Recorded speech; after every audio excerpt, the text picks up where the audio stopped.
మరో బ్రేకింగ్ చూద్దాం. కాళేశ్వరంపై విచారణ కమిషన్ వేగంగా అడుగులు వేస్తోంది.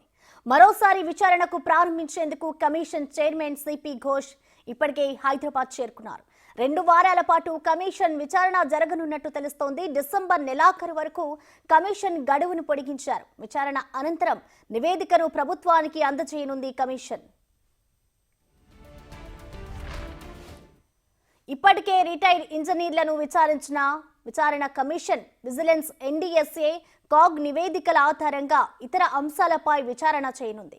రిటైర్డ్ ఐఏఎస్లు, ఐపీఎస్ల విచారణ తర్వాత ఈసారి ప్రజాప్రతినిధులను, గత ప్రభుత్వ పెద్దలను విచారించే అవకాశం ఉంది. ఈ మేరకు ప్రజాప్రతినిధులకు నోటీసులు ఇచ్చి విచారించేందుకు కమిషన్ సిద్ధమవుతున్నట్టు తెలుస్తోంది.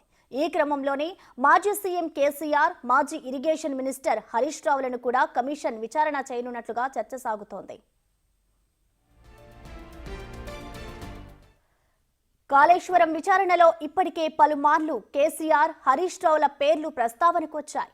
అఫిడవిట్లు సమర్పించిన అధికారులు, ఇంజనీర్లు అప్పటి సీఎం కేసీఆర్, ఇరిగేషన్ మంత్రి హరీష్ రావుల పేర్లను ప్రస్తావించారు. అయితే హరీష్ రావు ఆదేశాల మేరకే చేశామంటూ chief engineer Sudhakar Reddy commission కు వివరించడంతో పాటు అఫిడవిట్ ను సైతం ఇచ్చారు. విచారణ సమయంలో సుధాకర్ రెడ్డి 3 సార్లు హరీష్ రావు పేరును ప్రస్తావించారు. దీంతో తనకు కూడా విచారణకు పిలుస్తారని హరీష్ రావు ఇప్పటికే ఫిక్స్ అయ్యారు. ఈ క్రమంలోనే గత 3 రోజులుగా ఎమ్మెల్యే క్వార్టర్స్ లో ఇరిగేషన్ ఇంజనీర్లు, రిటైర్డ్ చీఫ్ ఇంజనీర్లు, గతంలో విచారణకు హాజరైన వారితో హరీష్ మంతనాలు జరిపారు. దీనికి సంబంధించిన కంప్లీట్ డీటెయిల్స్ ని మా ప్రతినిధి వెంకట్ అందిస్తారు. వెంకట్, చెప్పండి. ఇటు కాళేశ్వరం విచారణపై అయితే కమిషన్ వేగంగా కసరత్తు చేస్తుందని చెప్పుకోవాలి. మరోసారి విచారించేందుకు కూడా సిద్ధమవుతోంది. ఇప్పుడు విచారణలో ఎవరెవరిని విచారించబోతుంది అనుకోవచ్చు? ఎవరెవరికి నోటీసులు జారీ చేస్తుంది వెంకట్? ప్రసన్న, ఇవాల్టి నుంచి కాళేశ్వరం పైన మరో దఫా విచారణ మొదలవుతుంది. నిన్న సాయంత్రం జస్టిస్ పినాకి చంద్రబోస్ నగరానికి చేరుకున్నారు. కొద్దిసేపట్లోనే ఆయన బీఆర్కే భవన్ చేరుకొని మరో దఫా విచారణ చేపట్టే అవకాశం అయితే స్పష్టంగా కనిపిస్తుంది. ఇప్పటికే కాళేశ్వరం ప్రాజెక్టులో దాదాపు అంటే మార్చి 14 నుంచి ఇప్పటి వరకు దాదాపు 8 నెలల పాటు ఈ విచారణ కొనసాగుతుంది. అనేక దఫాలుగా విచారణ కొనసాగించింది. కాళేశ్వరంకి సంబంధించిన, ఇరిగేషన్కి సంబంధించిన డిపార్ట్మెంట్లో ఇంజనీరింగ్ చీఫ్లతో పాటు మరికొంతమంది ఇటు సిడిఓ అధికారులు కావచ్చు, అట్లనే ఎవరైతే కాళేశ్వరం ప్రాజెక్టులు ఇన్వాల్వ్ అయినటువంటి అందరినీ కూడా ఇప్పటివరకు దాదాపు విచారించి ఉంది.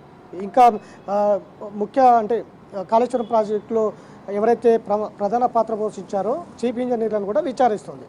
మొన్నటి దాకా ఇంజనీర్లతో పాటు అట్లనే కాళేశ్వరం కార్పొరేషన్కి సంబంధించిన దాని మీద కూడా పూర్తి స్థాయిలో విచారణ చేపట్టింది. ఇక మరికొంతమందిని ఇవాల్టి నుంచి మరికొంతమంది ఇంజనీర్లను కూడా విచారించే అవకాశం కనిపిస్తుంది.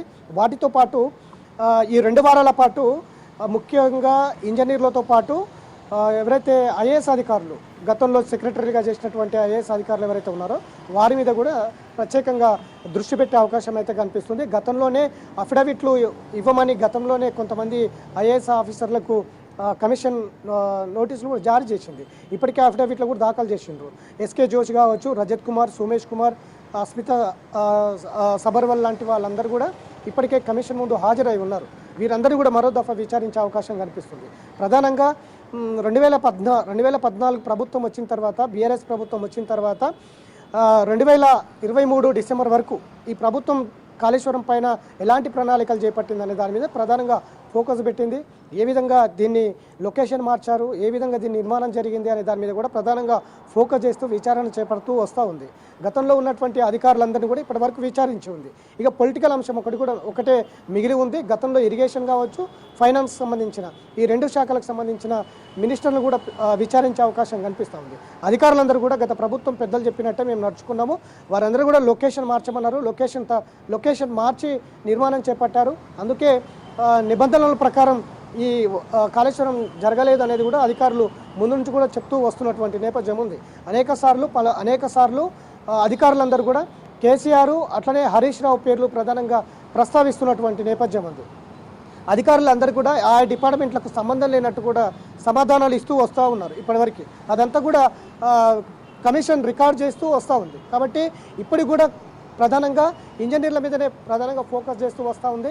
అట్లనే కాళేశ్వరం కార్పొరేషన్ కింద దాదాపు 1,00,000 కోట్లు వివిధ బ్యాంకుల నుంచి తెచ్చిండ్రు, ఎక్కడి నుంచి తెచ్చారు, ఏ విధంగా దాన్ని ఖర్చు పెట్టారు అనే దాని మీద కూడా ప్రధానంగా ఫోకస్ చేస్తూ ఉంది. ఇప్పుడు నిర్మాణ సంస్థల అకౌంట్స్ మొత్తం కూడా వాటి మీద కూడా ప్రధానంగా ఫోకస్ చేస్తూ వస్తూ ఉంది. ఏ నిర్మాణ సంస్థలు అందులో ఉన్నాయి, కాంట్రాక్టర్లు ఎవరు, సబ్ కాంట్రాక్టర్లు ఎవరు, వీటి మీద కూడా ప్రధానంగా ఫోకస్ చేస్తుంది. కాంట్రాక్టర్లకు సంబంధించిన అకౌంట్స్ ఏవైతే ఉన్నాయో, ఈ లావాదేవీలకు సంబంధించిన ఏవైతే ఉన్నాయో, ఎక్కడెక్కడ ఎంతెంత ఖర్చు పెట్టారు, ఏ రకంగా పనులు చేశారు, ఏ పనికి ఎంత మొత్తంలో డబ్బులు డ్రా చేశారనే దాని మీద కూడా ప్రధానంగా ఫోకస్ చేస్తుంది కమిషన్. అట్లనే సబ్ కాంట్రాక్టర్ల మీద కూడా దృష్టి పెట్టింది. అవసరం అంటే విచారణను కూడా పిలిచే అవకాశాలు అయితే కనిపిస్తూ ఉన్నాయి. కాబట్టి 1,00,000 కోట్ల రూపాయలు ఎక్కడ తీసుకొచ్చారు, ఏ విధంగా కార్పొరేషన్ ఏర్పాటు చేసిండ్రు, ఎక్కడెక్కడ ఖర్చు పెట్టిండ్రు అనే దాని మీద పూర్తి స్థాయిలో విచారణ చేపడుతుంది.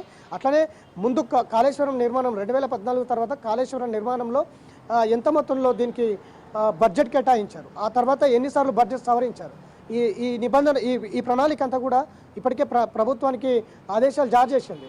గత ప్రభుత్వంలో కేబినెట్ ఎలాంటి నిర్ణయాలు తీసుకున్నది కాళేశ్వరం ప్రాజెక్టు మీద, పూర్తి స్థాయిలో కేబినెట్ తీసుకున్నటువంటి నిర్ణయాల చిట్టా అంతా కూడా కమిషన్కి పంపించాలని చెప్పేసి ఇప్పటికే ప్రభుత్వానికి ఆదేశాలు జారీ చేసింది.